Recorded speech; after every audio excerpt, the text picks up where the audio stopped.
que muestres mi gloria, llenarte de unción y que rebose tu copa, que cambies el mundo cada vez que hables, pues el tiempo se agota,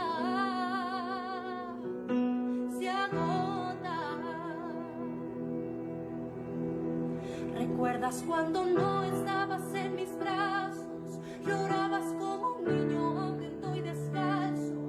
En cámara lenta tú y yo nos juntamos. Las lágrimas caían bailando en un charco.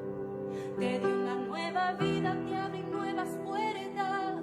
Llamé a tu corazón borrando la tristeza. Hoy dices que ya tienes hechas tus maletas. Te vas al mundo, no importa lo que suceda. No puedes negar, siempre estuve contigo. Ojalá que si vuelves no me haya ido. Entonces será demasiado tarde y no podrás encontrarme. Tus mejillas se gastarán de llorar por mí. Cuando recuerdes los momentos junto a ti, tus mejillas se gastarán de llorar por mí. Cuando recuerdes los momentos junto a ti, Sí. regresa a mí, regresa a mí. Mi pueblo, escúchame lo que voy a decirte, solo será un minuto. Mis amados, buenas tardes, Dios les bendiga. Mi deseo más grande es que estén bien y pues nos da mucho gusto que estén con nosotros. Hoy aquí en Irapuato, Guanajuato, bendecimos a la iglesia, pero también les damos la más bienvenida a todos los hermanos y hermanas jóvenes que nos siguen por la red. Los bendecimos, agradecemos a Dios por todos aquellos que cada semana nos están siguiendo.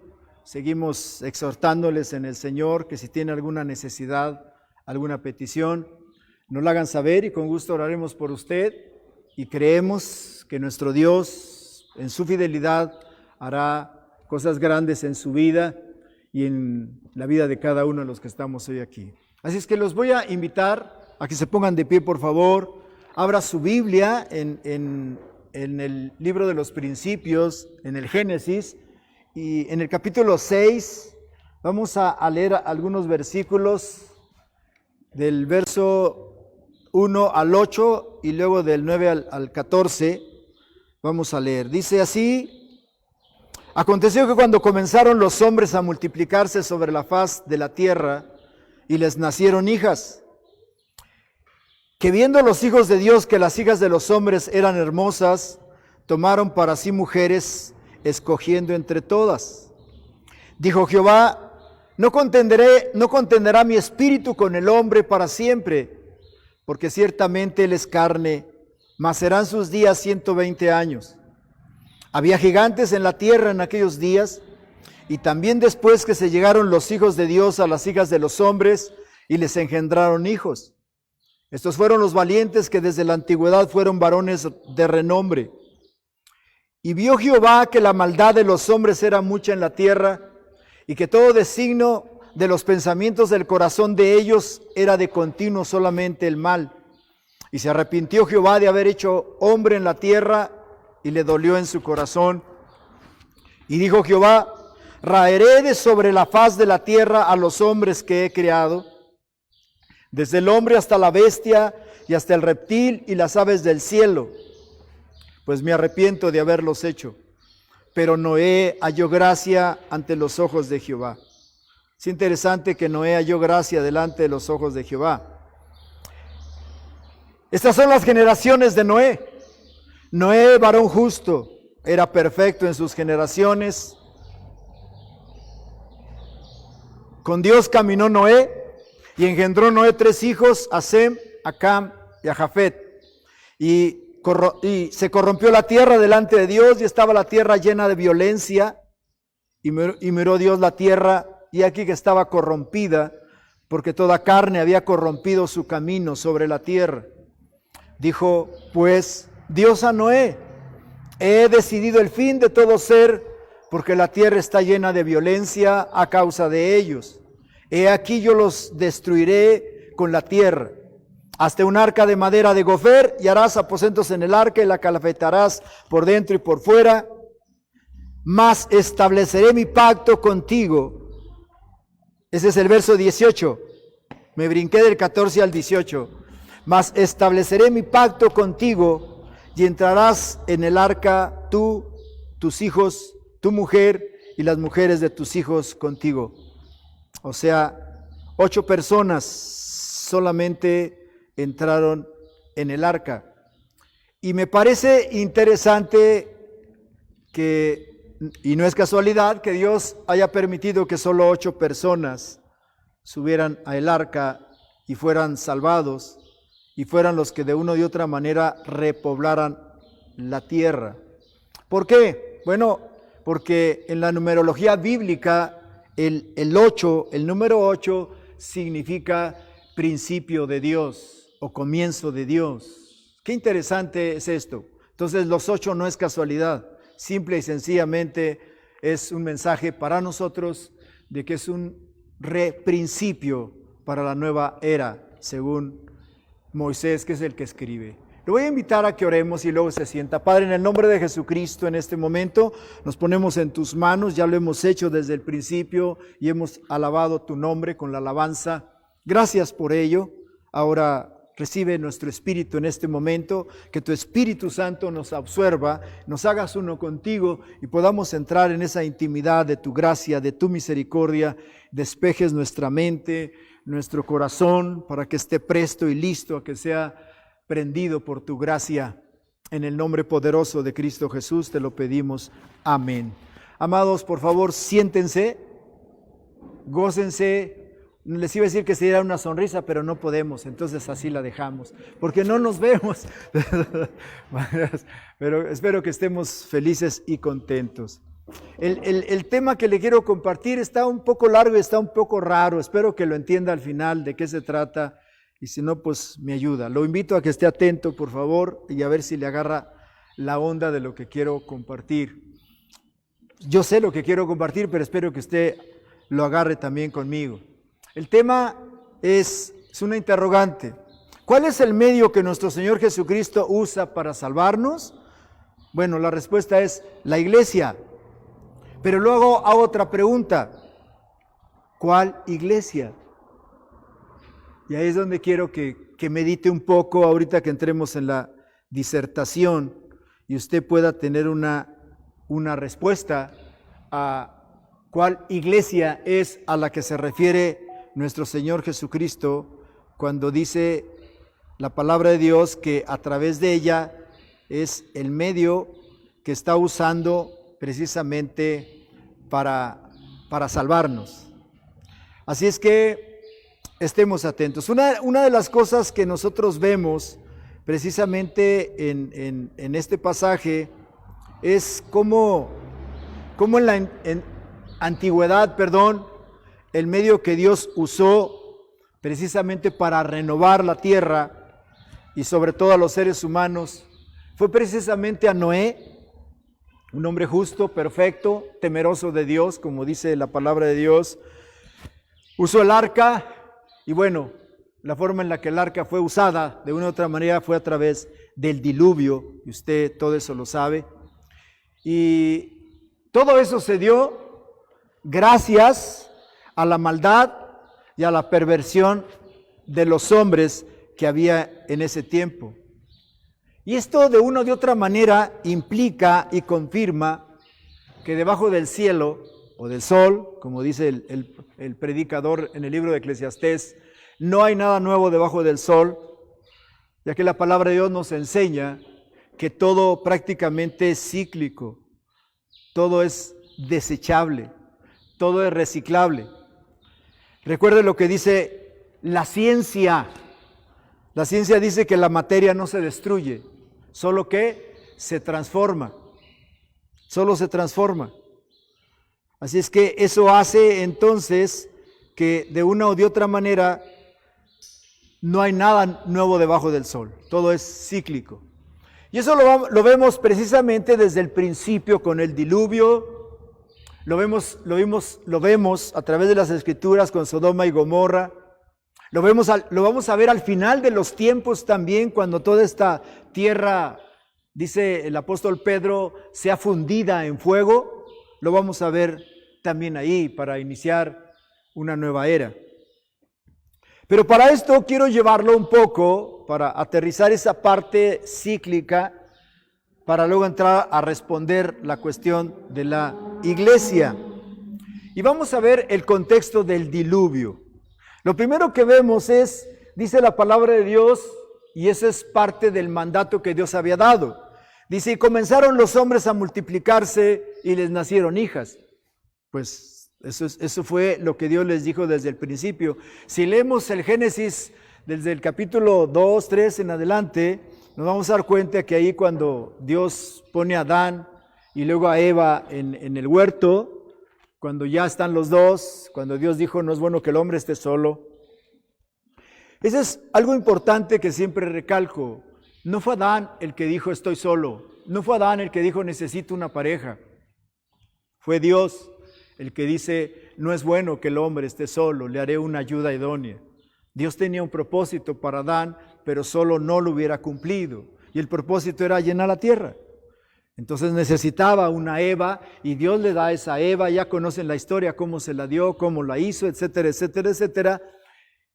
Y entonces el mandato es, llenen la tierra, multiplíquense en la tierra. Y hasta ahí todo va bien. Pero cuando llegamos al tiempo donde, digamos, surge Noé, hay una situación muy complicada ya, y dice que comenzaron los hombres a multiplicarse y les nacieron hijas. Pero luego viene lo interesante, dice, y viendo los hijos de Dios que eran hermosas, tomaron para sí las que quisieron. Esto es interesante porque lo primero que vemos aquí es que dice que los hijos de Dios, cuando vieron que eran hermosas las mujeres, tomaron para sí las que quisieron.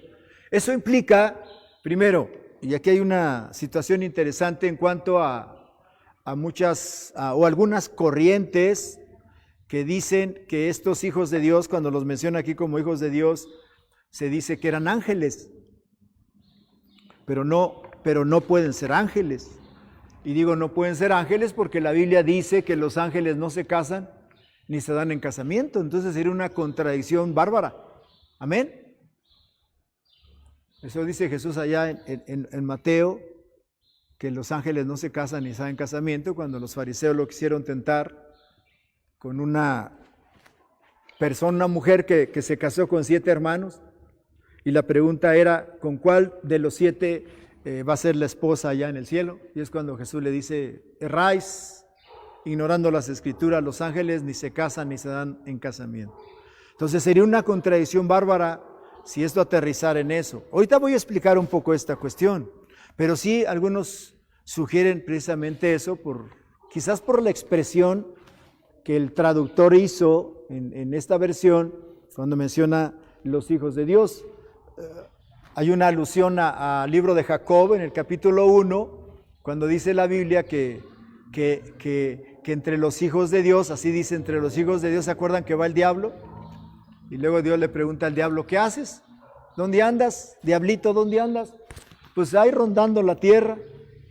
Y entonces por eso algunos dicen o se toman de ahí para decir que esta expresión tiene que ver con ángeles, pero no es cierto. Y así hay varios momentos donde se menciona esto. Y entonces, simple y sencillamente, lo que podemos deducir, partiendo de que no son ángeles, de que no se refiere a la cuestión espiritual cuando habla de los hijos de Dios, sino más bien se refiere a la generación de Set, el tercer hijo de Adán, en importancia, y que las hijas de los hombres se refiere a la línea genealógica a las hijas de Caín, y entonces ahí hay una diferencia en cuanto a yugo desigual. Así que la diferencia entre Dios, entre lo de Dios y de los hombres, no es cuestión espiritual, sino cuestión de piedad y de rectitud. ¿Amén? ¿Sí se entiende eso? O sea, no se refiere a los hijos de Dios como ángeles, sino más bien a la línea genealógica por el lado de Set. Y en las hijas se refiere por el lado de Caín, por un lado. Y por el otro lado, dice la palabra de Dios, y ahí está el pecado también, son dos, el yugo desigual por uno, y el otro por la cuestión de que dice que tomaron las que quisieron, o sea, no tomaron una, no tomaron una esposa, se sirvieron con el cucharón, para que me entienda. ¿Sí se entiende esa parte? Y entonces, lógicamente, que eso vino a corromper el estado de la situación que había en ese momento actual. Si nos vamos a Génesis capítulo 2, verso 24, donde dice que Dios establece a Adán y a Eva como uno solo, cuando le dice, y los dos serán una carne, los dos dejarán a su padre y a su madre para unirse y serán uno. Ese era el mandato, ese es el mandato desde el principio. Pero ¿qué hicieron en este tiempo estos hijos de Dios, estos cristianos?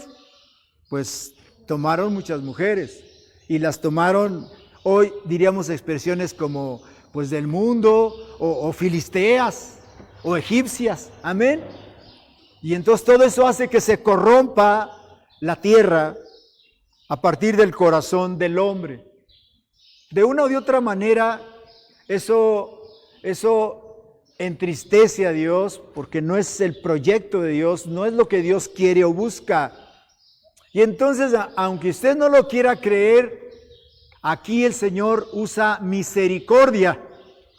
Usted sabe que en el tiempo de Noé, a ese tiempo, los hombres vivían, dice la Biblia, como los árboles. Amén. Por ejemplo, Matusalén, que es el que vivió más, o el que ha vivido más acá en la tierra, él vivió, me parece que 967 años, si no estoy equivocado. Entonces, imagínense cuántos años eran. Y ya después Dios pues le fue bajando un poquito, pero aquí marca un parámetro. Después de que Dios ve la maldad del hombre haciendo desastres, Dios se entristece, le duele en su corazón, y entonces da un decreto y dice la edad del hombre, porque dice no contenderé más con el hombre, no voy a pelear yo con el hombre, simple y sencillamente por mi misericordia, para que no sea tan pecador y no peque tanto, sino peque menos, 120 años, de hoy en adelante será su vida. Amén. Y si leyéramos ya modernamente el Salmo 90, ahí dice que ya la vida del hombre es 70 y 80 años en los más robustos, ya lo demás es fatiga de la carne, es como tiempo extra y ya pesa. Entonces observe cómo la misericordia de Dios es a bajar precisamente la edad para que no estemos cometiendo pecados y pecados. Espero que todo eso lo vaya guardando en su espíritu, porque es parte precisamente de lo que tiene la enseñanza. Luego dice que había gigantes en aquella época y también algunos dicen que al ser los ángeles, esa es la versión de ellos, los ángeles que se casan con mujeres en la tierra, entonces como maldición surgieron los gigantes. No es cierto.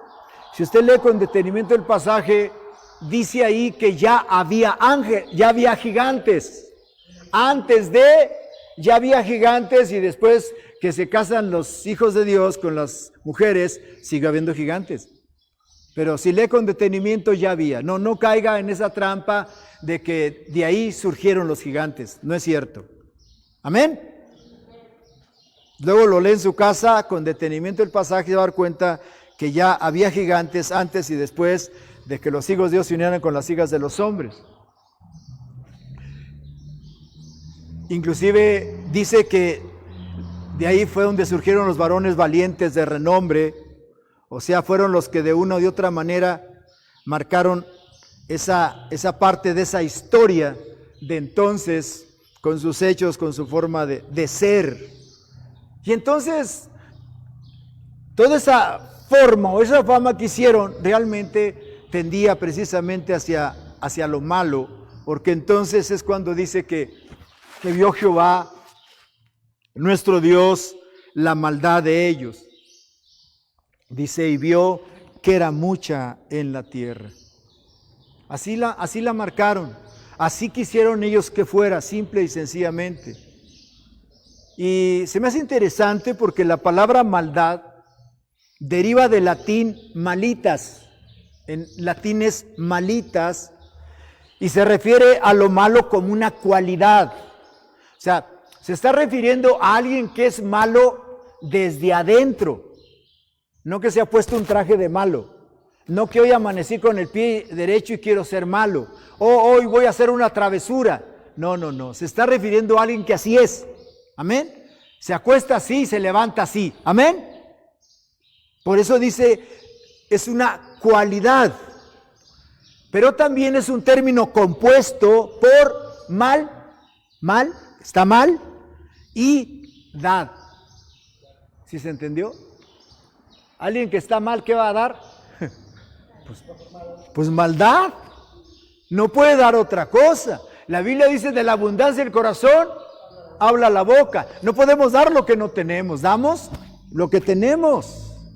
Entonces, malitas es una palabra compuesta que quiere decir mal y dad.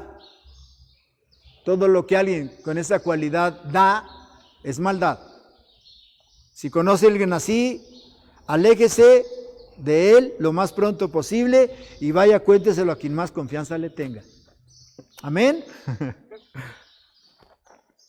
No caigamos en ese tipo de errores. Luego dice también, para reafirmar Moisés, dice, y todo designio de los pensamientos del corazón de ellos era de continuo solamente al mal. Observe, no había nada bueno en ellos, todo era hacia mal. Y no solo el momento de estar mal y hacer mal, sino que maquinaban y siempre estaban en esa continuidad con malos deseos, malos perversos. ¿Cómo vamos a destruir aquello? ¿Cómo vamos a robar aquí? ¿Cómo vamos a maldecir acá? Etcétera, etcétera, etcétera, etcétera. Así es que no se conformaban con lo que hacían y con lo que tenían. Querían más maldad y siempre estaban maquinando, insisto, perversidades. Es en ese momento cuando nuestro Dios observa y se arrepiente de haber hecho al hombre y le dolió en su corazón. Aquí también es importante mencionar, quiero creer que también tiene que ver con la traducción, porque también sería otra contradicción cuando la Biblia dice como principio que nuestro Dios no cambia. Él es eterno, Él no cambia. ¿Qué sucede aquí entonces esta expresión? Entonces la expresión de arrepentimiento más bien cambiaría, le pesó a Dios haber creado al hombre. Porque Dios es eterno, porque Dios no cambia. Y esta expresión le pesó a Dios, cuando usted estudie hermenéutica, se va a encontrar con una expresión que quiere decir, con una de las lenguajes figurados. Esta expresión le pesó al Señor en su corazón. Es una expresión antropomórfica, que atribuye a Dios sentimientos y emociones humanas. Eso lo aprende usted cuando vaya al seminario y estudie hermenéutica. Para que el lector comprenda mejor la profundidad de lo que motivó en sus acciones, entonces las Escrituras simple y sencillamente nos muestran que Dios no cambia. Dios no se puede ni se equivoca. Así es que, simple y sencillamente, Dios sigue siendo omnipresente, omnisciente y omnipotente. No cambia. Entonces, no se arrepintió, le dolió, le pesó en su corazón precisamente hacer eso. Hace muchos años, la segunda congregación que estuvimos pastoreando en la Ciudad de México, en una oración, Dios nos dio una palabra y nos decía que nuestro comportamiento, escuche esto, que nuestro comportamiento a Él lo hacía llorar. Y me acuerdo, un día a la congregación llegó un hermano que le hacía la carpintería y le dije, ¿por qué no me pones en el altar? Y ahí lo pusimos con letras de madera, pusimos, no hagamos llorar a Dios. Porque Dios nos lo había dicho. El plan de Dios, lógicamente, es o le alegra a nuestro Dios cuando nosotros en verdad nos portamos bien, cuando nosotros estamos en unidad, en armonía, nos santificamos. Eso lo alegra a Él. Son expresiones también de su interior que manifiesta. Pero cuando nosotros nos portamos mal, eso le pesa también a Él y le duele. Y me acuerdo que a la autoridad y a muchos pastores cuando llegaban ahí veían aquello, no estaban de acuerdo y nos criticaron y nos señalaron porque decían que eso no era así y en el momento en que a nosotros nos cambiaron rápido quitaron aquello como si no funcionara. Pero si a Dios le duele, como lo menciona aquí, ¿usted cree que no siente nada como padre cuando nosotros nos portamos mal? ¿Alguna vez ustedes a su hijo le han dado una nalgada con amor? ¿Verdad que sí? ¿Y a poco no es cierto que a veces nos duele más a nosotros? Pero tenemos que hacerlo porque se le hemos cumplido. Es exactamente nuestro Dios con nosotros. Así cuando le duele o cuando se goza o se alegra o nos bendice, también nos da nuestros apes de vez en cuando para que nos enderezcamos nuestro camino. Así es que toda esa situación es lo que provoca que a Dios le duela, pero también dentro Él busca. Mientras me parece interesante, allá en Ezequiel hay un verso en el capítulo 22, si no estoy equivocado, 22:30, si no estoy equivocado, de Ezequiel, dice que Dios buscó a un hombre para que se pusiera en favor de la tierra, dice, para que yo no la destruyese. Y luego responde y dice, pero no lo hallé. Qué interesante. En este tiempo, después de todo ese entorno de maldad y de perversidad, Dios observa y ve, y allá a lo lejos ve a Noé, y dice, Noé halló gracia delante de Dios. Y luego dice algo muy interesante, que Noé halló gracia delante de Dios precisamente porque Noé era perfecto. Dice, era perfecto en sus generaciones, pero también era un varón justo. Y luego dice, y caminó Dios, o Noé caminó con Dios. Qué interesante.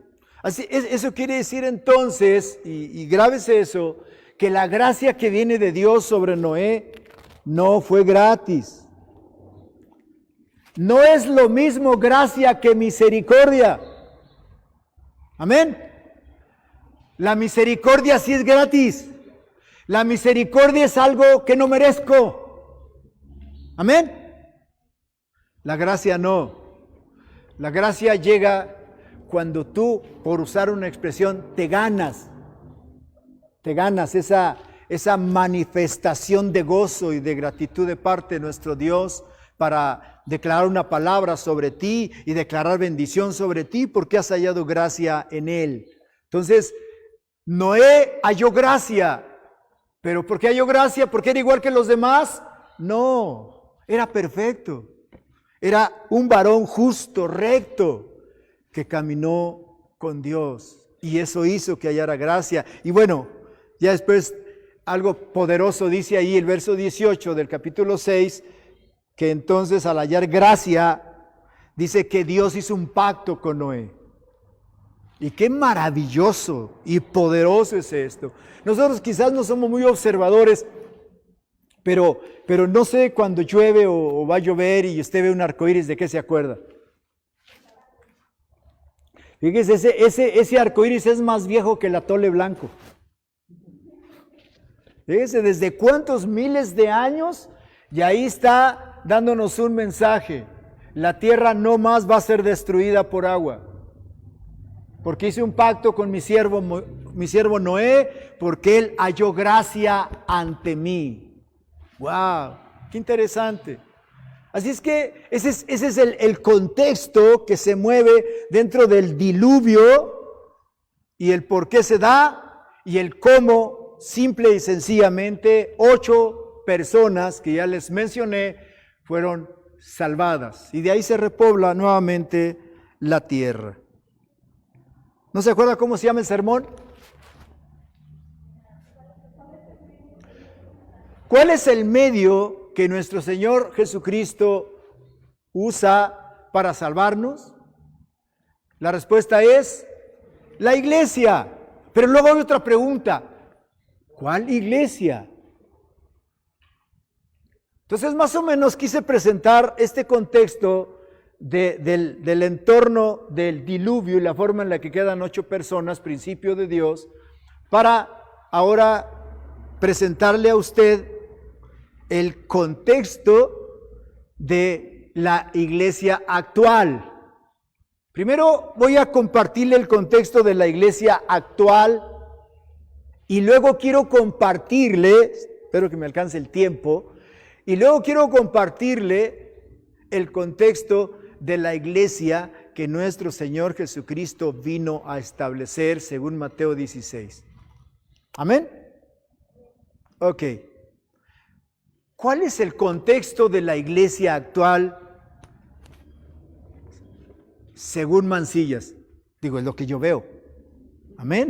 Digo, para no decir que ustedes lo ven, es algo que yo veo, que yo observo al transitar en este tiempo y al observar toda esta situación. Y entonces, quiero referirme a la iglesia actual como la iglesia moderna, que en vez de parecer la iglesia primitiva, en el entorno donde está, es lo que yo veo, se ha diluido, se ha hecho frágil en la desobediencia, en la liviandad, en el conformismo, en la mediocridad y como cumplimiento a la palabra de Dios, aún en la apostasía. Ya hemos dicho que apostasía es negar la fe o dejar la fe, no la iglesia. Apostasía es negar ¿qué? La fe, no dejar la iglesia. Entonces, aún hasta la apostasía, para luego al final compartir lo que le decía a usted, lo que tiene que ver con la iglesia que nuestro Señor estableció aquí según Mateo 16, del verso 13 al verso 20. Al final voy a entrar en esa situación. Veamos entonces algunos ejemplos de esta iglesia moderna o actual, que es lo que yo veo. Si usted está de acuerdo conmigo, gloria a Dios, y si no, pues aguántese. Y si no, yo creo que también usted va a tener otras. Yo solo me voy a mencionar algunas. No voy a tenerme mucho por los términos que voy a usar y porque sé que usted ha leído la Biblia y entiende estos términos. Lo primero que yo observo en la iglesia moderna es que tenemos en ella Absalones.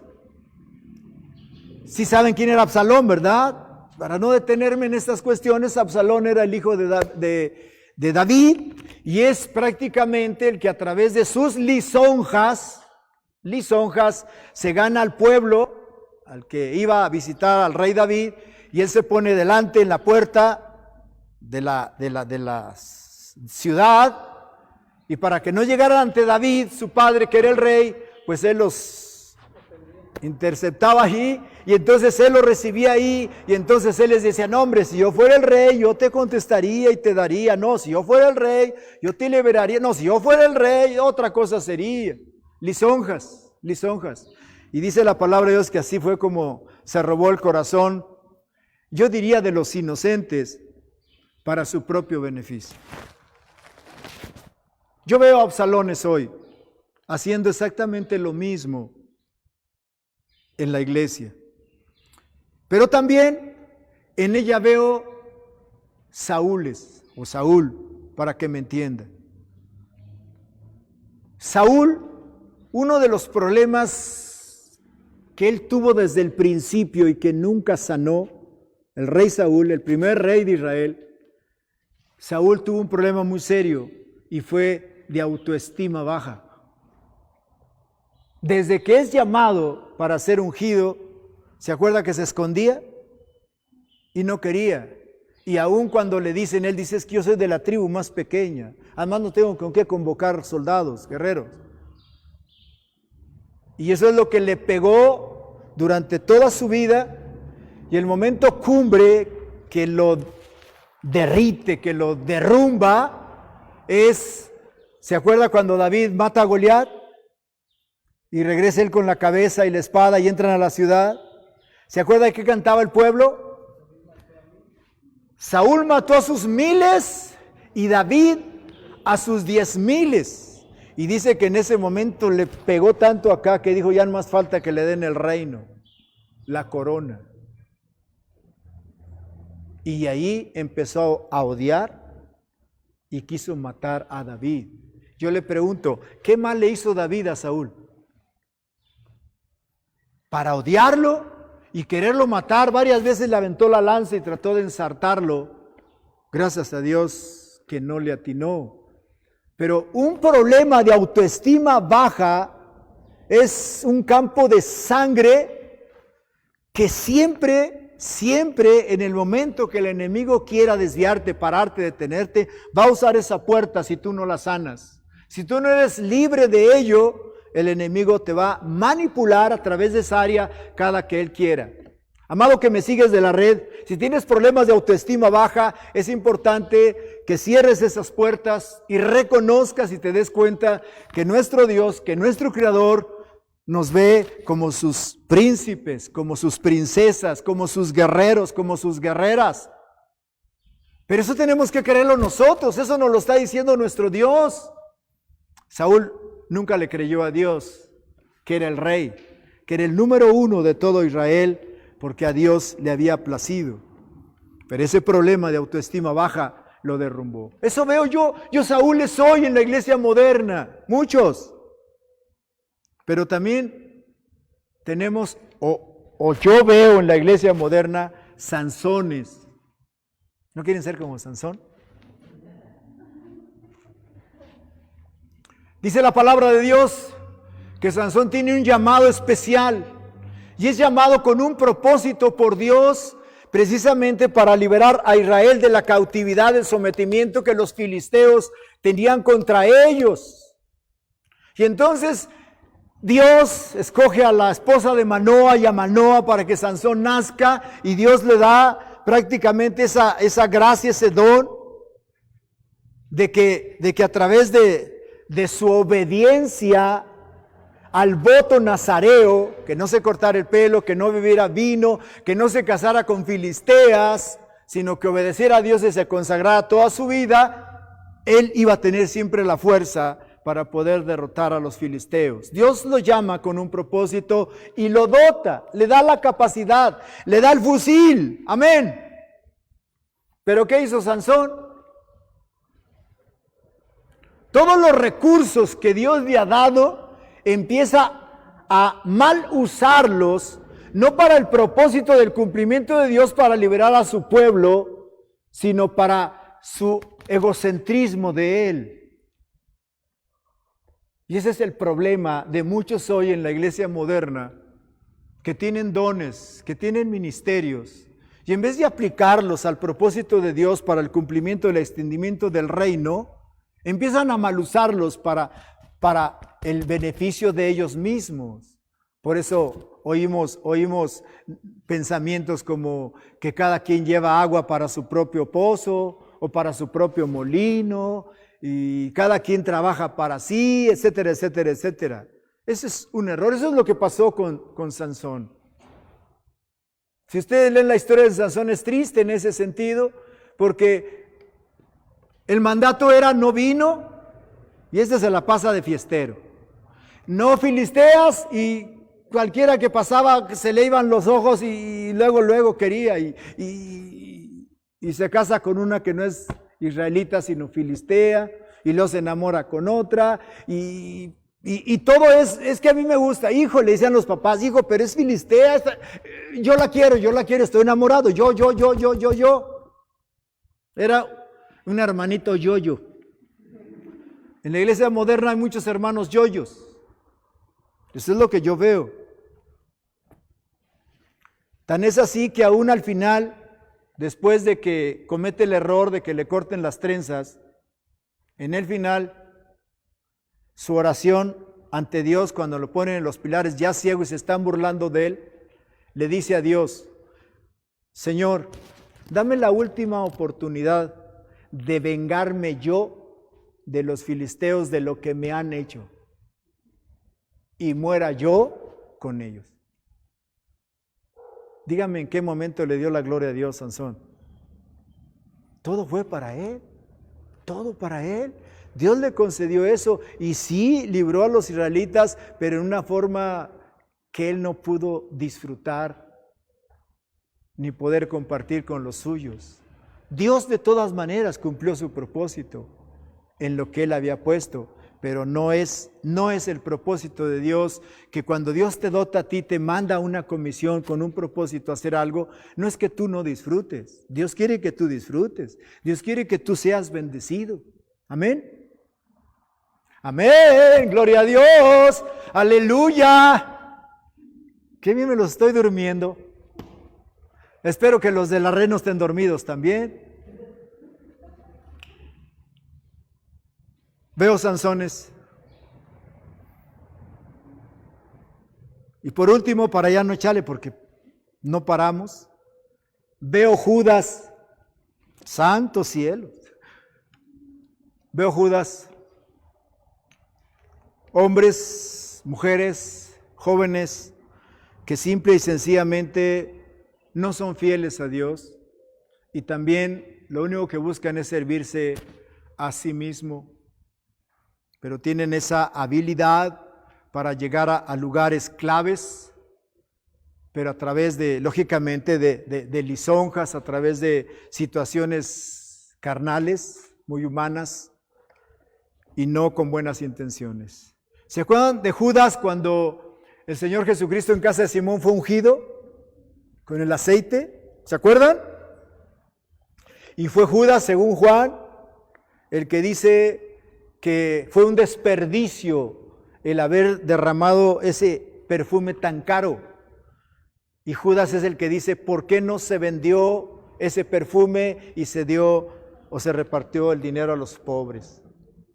Y Juan mismo dice, no es que decía eso porque él quería servir a los pobres, sino porque era el tesorero y era ladrón, así dice Juan, y era ladrón, sustraía del tesoro. Yo siempre he dicho, ¿qué comportamiento usaría Judas para llegar dentro del cuadro de los 12 a ser el tesorero de nuestro Señor Jesucristo en el cumplimiento de establecer el reino? Piense un poco en eso. La habilidad humana, carnal que usó, la lisonja que usó, la hipocresía que usó para llegar a ese lugar. Amén. Tenemos de esos en la iglesia actual. Y podríamos mencionar muchos más, así como el capítulo 11 de Hebreos, que es el capítulo de los héroes de la Biblia, de la fe, perdón. Así podríamos aquí mencionar también muchos. Y si nos ponemos a hacerlo, no vamos a acabar hoy.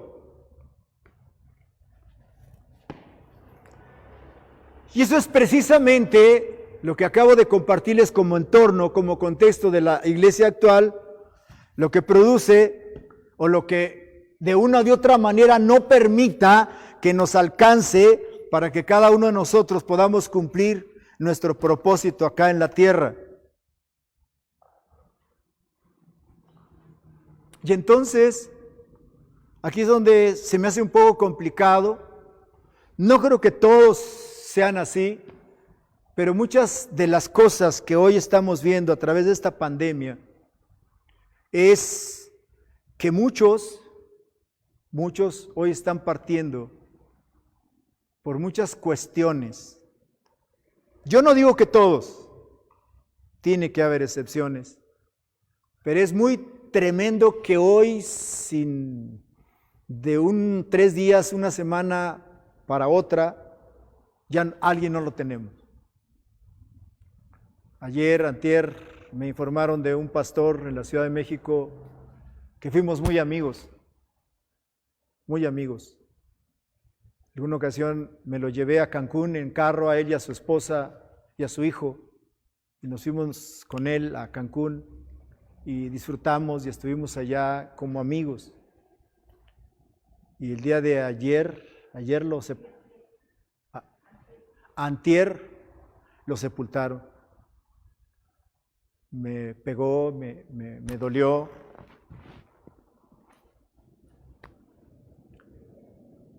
Yo creo que este tiempo y los que están siendo alcanzados por esta pandemia, creo que es un tiempo donde un hijo de Dios no debiera de morir. Porque es un tiempo donde es una muerte de mucha vergüenza. ¿En qué sentido? Si usted lee la Biblia, se va a dar cuenta que en la palabra de Dios los muertos para todo el mundo son como sagrados. Están en un lugar muy, muy especial dentro de todo el propósito, por lo que representan los ancianos, la sabiduría, etcétera, etcétera, etcétera. Les contaba a ustedes la otra ocasión que a mí me llamó mucho la atención cuando estuvimos en el Cairo y cuando íbamos saliendo del Cairo para tomar la ruta que tomó Israel a llegar a Canaán. El Cairo, pues como todas las ciudades, hay una zona muy pobre. Y cuando pasamos por cierta área ahí en el carro, en el vehículo que íbamos, vimos un lugar muy, muy, muy bonito, como una colonia así como, ¿qué le diría? Como Villas de Irapuato. Y ve la diferencia, usted dice, ¡oh, wow! ¿Quién viviera ahí? Pues puros ricos, yo creo, porque acá pobres y ahí qué bonito, ¿no? Y cuando le preguntamos al guía, oiga, ¿qué es ese lugar tan bonito? Dice, pues es el Panteón.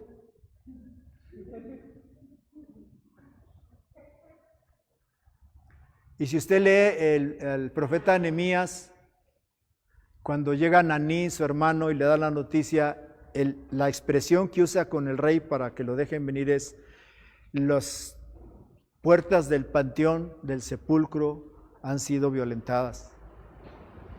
O sea, lo que quiero decirle es la importancia. El que hoy un cristiano muera y que solamente se lo entreguen en la caja de ceniza y que ni lo velen ni nada, es algo anormal. No es algo normal. Normalmente, un hijo de Dios debe ser honrado.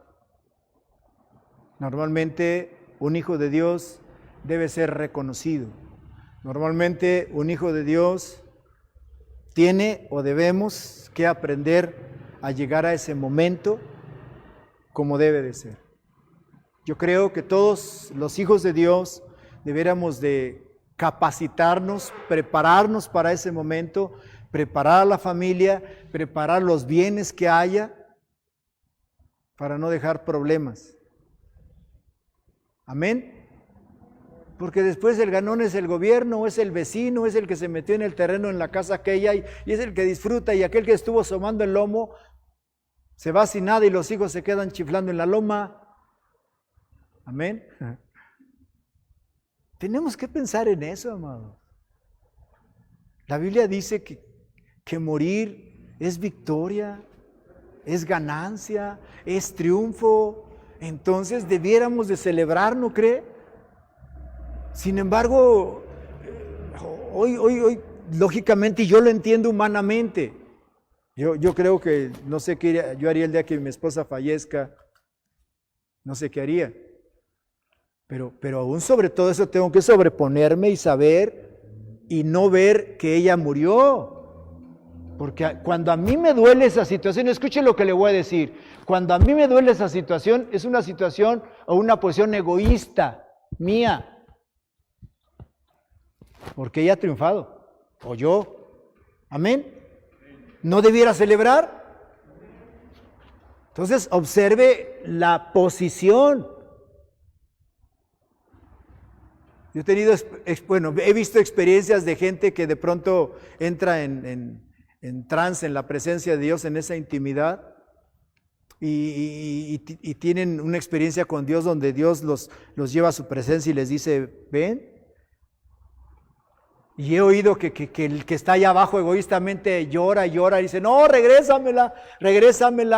Y entonces regresa y le dice, ¿para qué me llamaste si ya está más bonito?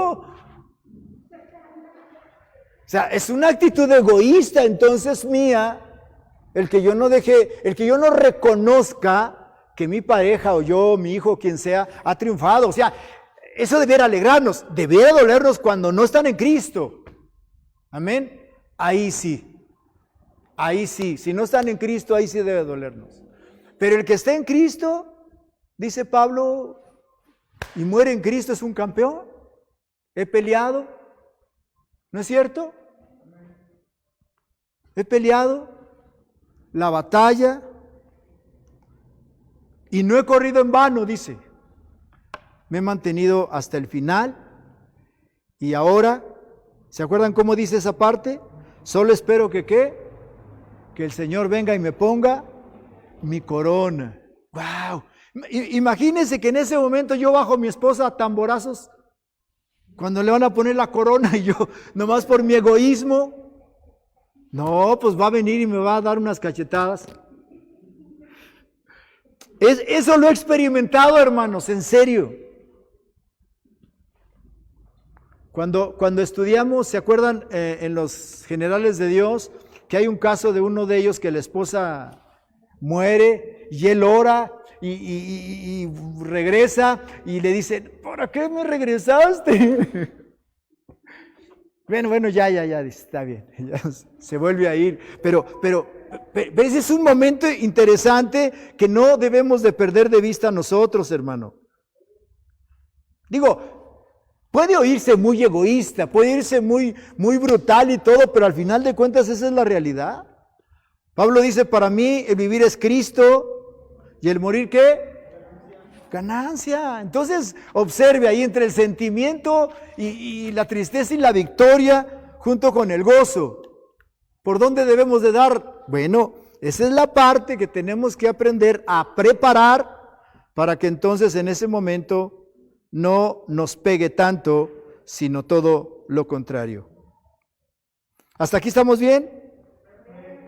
Muy bien. Déjeme entonces compartirle el contexto de la iglesia que Cristo vino a fundar para establecer su reino. Según Mateo 16, del 13 al 20, deje leérselo. Viniendo Jesús a la región de Cesarea de Filipo, preguntó a sus discípulos, diciendo, ¿quién dicen los hombres que es el Hijo del Hombre? Ellos dijeron, unos Juan el Bautista, otros Elías, otros Jeremías o alguno de los profetas. Él les dijo, vosotros, ¿quién decís que soy yo? Respondiendo Simón Pedro dijo, tú eres el Cristo, el Hijo del Dios viviente. Entonces le respondió Jesús, bienaventurado eres, Simón, hijo de Jonás, porque no te lo reveló carne ni sangre, sino mi Padre que está en los cielos. Y yo también te digo que tú eres Pedro, y sobre esta roca edificaré mi iglesia, y las puertas del Hades no prevalecerán contra ella.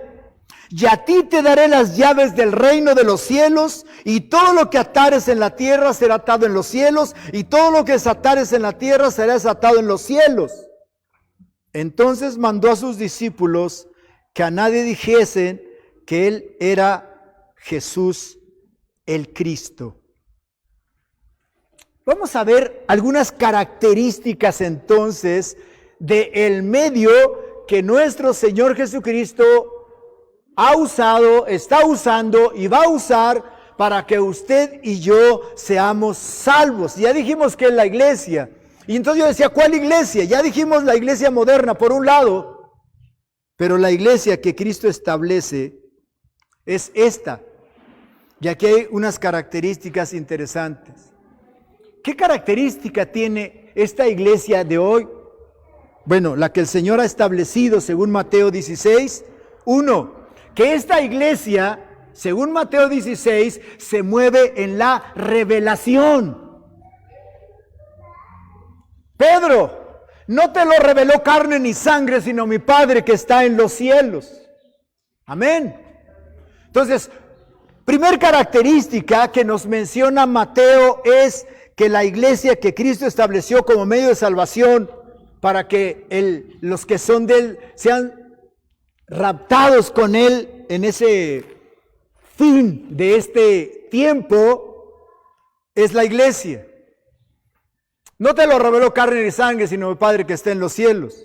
Dice Proverbios 29:18, sin visión profética el pueblo se desenfrena. O sea, la iglesia de Mateo debe tener revelación, debe tener intimidad con Dios para ser dirigida. Si hay algo que a nosotros nos ha sostenido hasta ahora, después de toda la transición que hemos tenido desde la Ciudad de México hasta aquí, ya vamos 11 años acá, es esa revelación que Dios hasta hoy nos ha estado diciendo, yo estoy contigo, yo estoy contigo. Por eso hoy más que nunca creo que el tiempo del cumplimiento ha llegado. Y vamos a empezar cosas muy vertiginosamente, cambios poderosos, maravillosos. Así como esta pandemia nos está afectando por un lado, por el otro lado, a través de la iglesia del Señor, Dios va a empezar a hacer cosas extraordinarias para preparar el momento del último gran avivamiento que viene sobre la tierra a nivel mundial también. Ojo con eso. También dice Efesios 2:20, Pablo, hablando a los efesios, edificados sobre el fundamento de los apóstoles y profetas, siendo la principal piedra del ángulo Jesucristo mismo. La iglesia de Mateo 16 debe tener esa característica o esa cualidad. Ahora, dice algo muy poderoso también, hablando del fundamento de Efesios 2:20. Cuando Jesús le dice a Pedro, recuerden que su nombre de él es Simón, amén, Simón. Y en ese momento el Señor le dice, de hoy en adelante tú eres Pedro, tú eres Pedro. En griego es Petros. ¿En griego qué es? Petros. Y Petros, ya traducido al español, es piedra. Amén. Así es que, Simón, de hoy en adelante tú eres una piedra, no de no moverse, sino de firmeza, de seguridad. Tú eres Petros, le dice. Y luego dice, y sobre esta roca, en griego, Petra. Amén. En griego es Petra. Sobre esta roca edificaré mi iglesia. La iglesia tradicional toma este verso para decir que la iglesia está fundada sobre Pedro. No es cierto. No es cierto. Aquí hay un juego de palabras muy interesante. ¿En qué se parece una piedra a una roca? ¿Saben lo que es una piedra, no? Una roca. Nada que ver. Sin embargo, a nuestro Señor Jesucristo le plació establecer precisamente ahí la iglesia. Así es que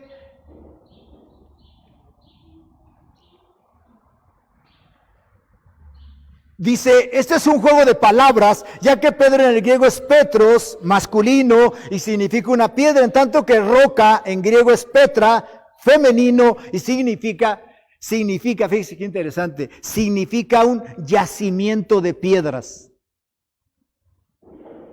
O sea, usted de una roca, si empieza a darle marrazos, ¿qué surgen? Piedras, piedras, piedras, piedras, piedras, piedras. Es un yacimiento de piedras o roca grande.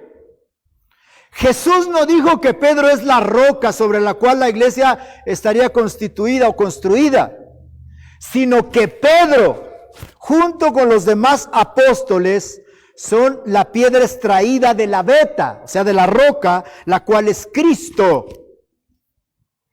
Así es que los apóstoles forman el fundamento, pero la piedra angular, ¿quién es? Cristo. Él es la piedra angular.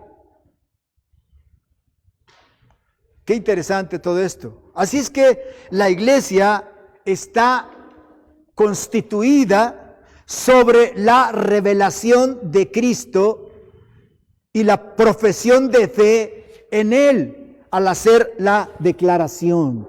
Esa es otra característica que la iglesia debe de tener, el fundamento a través de esta revelación.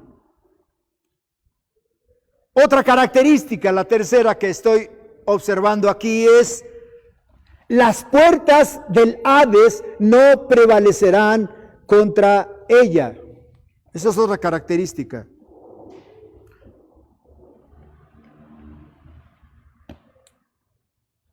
Hay muchos hermanos, muchos cristianos hoy en día, que cuando hay manifestaciones del enemigo, en vez de ministrar, de liberar a la persona, le dan la vuelta, porque no es tan sencillo. Hace años tuvimos un caso, o hubo un caso más bien, en Estados Unidos de una joven que nosotros conocimos, y por desamor se le metió el diablo, y pues no supieron cómo tratarla. Y en la iglesia, pues seguido se endemoniaba y pues la llevaron con el psiquiatra, con el psicólogo, la llegaron a un montón de lados. Al final de cuentas mejor renunciaron y la regresaron a su terruño porque no pudieron. Más la incredulidad de la gente, por mencionar cuestiones no naturales, y entonces se cometen muchos errores. Y entonces es donde mucha gente, en vez de venir a Cristo, en vez de venir a la iglesia, que es fiel, que sirve a Dios, pues entonces van con el brujo, van con el hechicero, van con el chamán, van con el que está más cerca ahí para que les haga un trabajo o les cure según ellos. Y entonces simple y sencillamente se afectan más. Una característica de esta iglesia es que las puertas del infierno no prevalecerán contra ella. Siempre he creído y se me hace muy interesante que el diablo, nosotros decimos que el diablo, su casa es el infierno, y se me hace muy interesante que digamos su casa cuando él no tiene las llaves las tenemos nosotros como iglesia. Eso es interesante y un poco loco, ¿no? Dentro del proyecto de nuestro Dios, ¿qué autoridad en la forma en la que establece a su iglesia para que entonces simple y sencillamente su iglesia, por usar una expresión, tenga todas las de ganar por todos lados? Allá en Apocalipsis 1:18 dice Jesucristo: y el que vivo y estuve muerto, mas he aquí que vivo por los siglos de los siglos, amén, y tengo las llaves de la muerte y del Hades, y a ti te daré las llaves del reino de los cielos. O sea, una característica de la iglesia de Mateo 16, del 13 en adelante, debe ser que ninguna enfermedad, ninguna maldición, ninguna brujería, hechicería tendrá más poder que lo que la iglesia tiene en Jesucristo. Grábese eso, por favor, y manténganlo firme. Desgraciadamente, la teología de la cesación ha afectado mucho a la iglesia de Mateo 16 y se ha diluido toda esa gracia por no pagar las facturas de estar en la intimidad con Dios, consagrándose, santificándose y poder ser usado a través del Espíritu Santo en esa dimensión. Y mejor le damos por la letra, le damos por la teología, le damos por todos lados.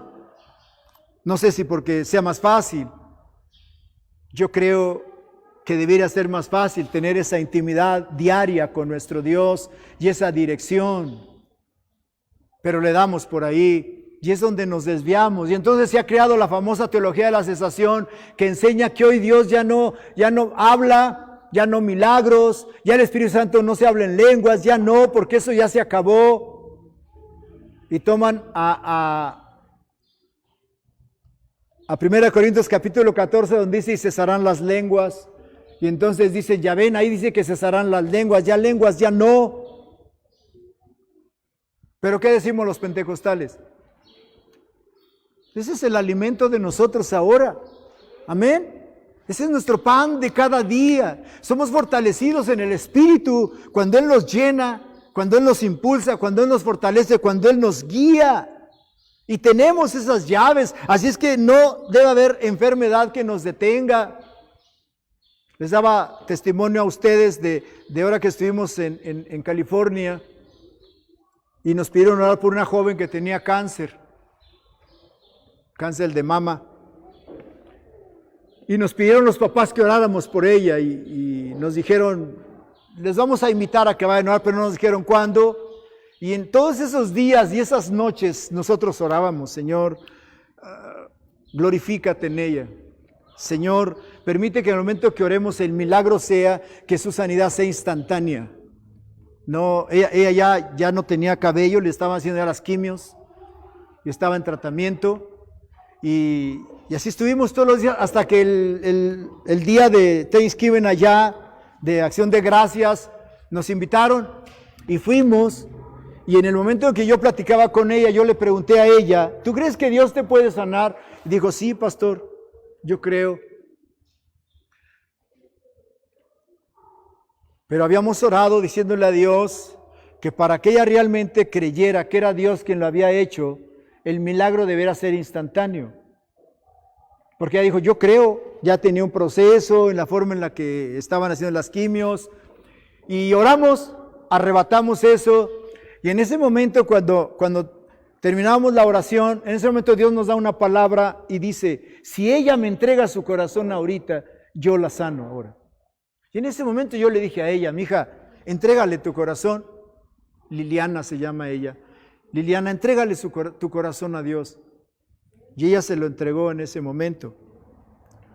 Y los hermanos me son testigos que el miércoles antepasado estábamos en clase y me hablaron, me dijeron, pastor, ella está sana. Me dio mucho gusto, precisamente porque la señal era esa, que fuera el milagro instantáneo. Amén. Amén, gloria a Dios, aleluya, Cristo viene. Y fue sana. Entonces, yo sé que ella creía que una vez que terminara el proceso iba a ser sana. Pero la petición fue, Señor, que sea instantáneo, para que ella crea que tú fuiste y no nosotros. Esa es la autoridad que la iglesia de Mateo 16, 13 en adelante debe manifestar hoy en día. Ustedes están dormidos hoy.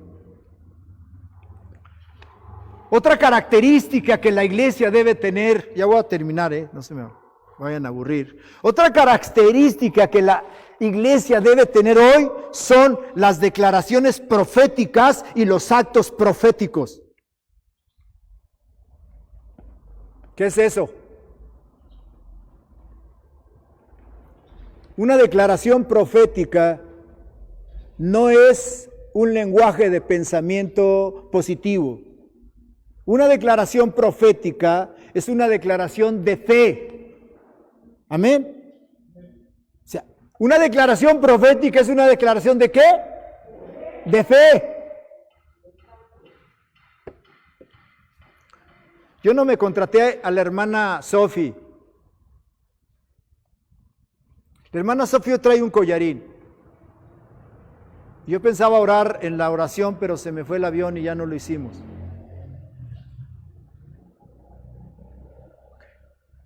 Y entonces, no sé por qué se dio, pero tampoco es contratado, ni, ¿cómo se dice?, programado. Pero si yo le pido a la hermana Sofi que venga aquí, y hizo una declaración profética en fe, y declaro sanidad en ella va a ser sana en este momento. ¿Lo creen? Esa es una de las características que la iglesia debe tener. De hecho, nos están pidiendo ya una oración ahorita por el hermano Samuel Mendoza, lo conocemos. Tiene problemas de azúcar muy alta ahorita. Hermana Sofía, ¿usted cree que Dios la puede sanar ahorita? Venga para acá. Hermanos de la red, eso se dio, no es preparado, ni crean que estamos aquí manipulando o chantajeando, sino simple y sencillamente estamos hablando de una declaración profética. Algo que hoy en día tenemos que aprender nosotros es esto. Nuestro Señor Jesucristo no oraba por los enfermos, declaraba la palabra. Amén. Escuche eso, por favor. ¿Usted cree que Dios la puede sanar? Sí. En el nombre poderoso de Jesucristo, yo declaro su sanidad y declaro fortaleza en su cervical. Ordeno que todo nervio, tendón, músculo, hueso se ajuste a su normalidad en este momento y desarraigo todo dolor y todo malestar, lo echo fuera desde este momento. Ahora declaro sanidad en su fe. Es hecho. Puede mover su cuello despacito, muévalo suave, suave, suave, muévalo. En otras palabras, haga lo que no podía hacer en el nombre de Jesucristo. Tuya es la gloria, Señor. Tú eres el poder. Haga lo que no podía hacer en el nombre de Jesucristo. Aleluya. Hágalo. En el nombre de Jesucristo es hecho. Gracias, amado. Gracias por tu grandeza. ¿Cómo se siente, hermano? Mejor, hermano, sentí un calor. Ajá. Un calor en lo que era esta parte de aquí. ¿Sí? Y ya se puede mover. Muy No bien. podía mover. Eso no lo podía hacer. No. Muy bien. Dice la hermana, porque no se oye hasta allá, ¿verdad? Dice la hermana que ella sintió un calor muy fuerte aquí en su cervical y ya empezó a moverse y ya no podía hacer lo que estaba ahorita moviéndose en esa forma. Y gloria a Dios, amados. Amén. Pase a su lugar, hermana. Dios la bendiga. Así como están también, hagamos una declaración profética en fe en favor de nuestro hermano Samuel Mendoza. ¿Sale? Solo levante sus manos y declare junto conmigo. Padre, en el nombre de Jesucristo declaro que la glucosa en mi hermano Samuel Mendoza, ahí en Querétaro, en este momento, se ajusta a su normalidad y todo decaimiento, desfallecimiento, desánimo, todo malestar, se va. En el nombre de Jesucristo declaramos que es hecho y que su glucosa vuelve a su estado natural, normal. Amén. Esa es una declaración profética, hermano. Esa es una característica que la iglesia de Cristo de Mateo 16 debe de tener. Pero también la otra característica que menciona la palabra de Dios ahí son un acto profético, los actos proféticos. ¿Qué es un acto profético? Un acto profético, amado, es como hacer el simulacro de lo que queremos declarar para que sea establecido. ¿Se acuerdan ustedes de Eliseo cuando va aquel rey a pedirle la oración porque va a pelear contra un ejército? Y Eliseo está enfermo y Eliseo se levanta, no le cae muy bien el rey, pero bueno, aquellos son enemigos y entonces el acto profético que Eliseo hace con él es que tomó un arco, ¿se acuerdan? Le dice, toma un arco y toma el arco, dice, y lánzalo hacia el lado donde están los enemigos y dice que lo lanza. Ese es un acto profético. Y luego le dice, con la lanza, golpea el suelo. No le dijo cuántas veces, dice, golpéalo. Y dice que el rey solo golpeó 3 veces. Y dice que Eliseo se molestó y le dijo, la regaste, mano. Si hubieras golpeado 5, 6, 7 veces, los hubieras destruido totalmente. Mas ahora solo los destruirás 3 veces. Un acto profético. Solo hizo eso el rey. Y Dios ya estaba tomando nota de lo que iba a hacer a sus enemigos. Amén. Ese es un acto profético, amado. Eso es algo muy importante que no debemos de perder de vista. Declaraciones proféticas, actos proféticos, como características de la iglesia que hoy en día debemos de manifestar a aquellos que tienen hambre y sed de nuestro Dios. No confundamos. Y quiero terminar diciendo algo que me parece interesante. Quizás donde se contamina o se afecta mucho y se diluye el término iglesia es por lo que el diccionario de la Real Academia quizás menciona. La palabra iglesia viene de una palabra en latín, ecclesia, que quiere decir una reunión donde se reúnen para los que se reúnen todos con un fin. Eso es la palabra iglesia. Pero otro de los términos que tiene también es asamblea. Y entonces, una de las cosas que se menciona de ese tiempo es que la palabra iglesia no solamente se maneja en la palabra de Dios, sino aún en ese entorno bíblico era una palabra corriente, común, para definir cualquier asamblea donde se juntara la gente. En otras palabras, la asamblea tiene más un sentido social que espiritual. No se llegó a la iglesia que asamblea, ¿verdad que no? Quizás es ahí donde el enemigo en la asamblea, por darle esa interpretación, nos lleva y entonces en vez de aplicar esas cualidades, esos principios que emanan de la intimidad, de la relación con el Espíritu Santo, pues entonces caemos en el ámbito de donde la mayoría venimos, de la iglesia tradicional. Por ejemplo, y con eso termino, ¿cuál es la diferencia entre religión y cristianismo? Eso nosotros somos bien truchas para explicar eso, ¿verdad? La religión es un trato social entre el hombre con el hombre, la sociabilidad. Por eso ellos enseñan mucho la obra. Tú eres salvo por las buenas obras, el trato social. Esa es la religión. Pero la diferencia de religión a cristianismo, ¿cuál es? Que cristianismo o cristiano quiere decir relación con Dios, con Cristo. Esa es la diferencia. En el cristianismo tu relación es directa con Cristo. En la religión es un trato social de buenas obras. Esa es la diferencia que hay. Y quizás hoy la iglesia moderna se ha diluido en esa asamblea y se ha quedado ahí y se ha conformado solo con llevarla bien, con hacer algo bueno, la obra del día, y eso calma su conciencia. Con la iglesia de Mateo 16 no, porque cuando tú te quieres salir, el Espíritu Santo te redarguye. Tú te quieres salir y Él te mete. Tú quieres huir y Él te atora y Él te detiene. Tú te quieres sentir triste y te dice, levántate, viejo. Tú quieres hacer otras cosas raras y dice Dios, no, ama, perdona. ¿No es cierto? Esa es la dirección como cristiano, esa es la diferencia. Yo siempre he creído y lo he dicho, y ese es mi deseo, Dios me lo conceda, y se los he compartido aquí, que yo mi deseo cuando me muera quiero morirme como Jacob, en la cama, como Israel, bendecir a mis hijos, cerrar mis ojos y decirles bye bye. Bendiciones.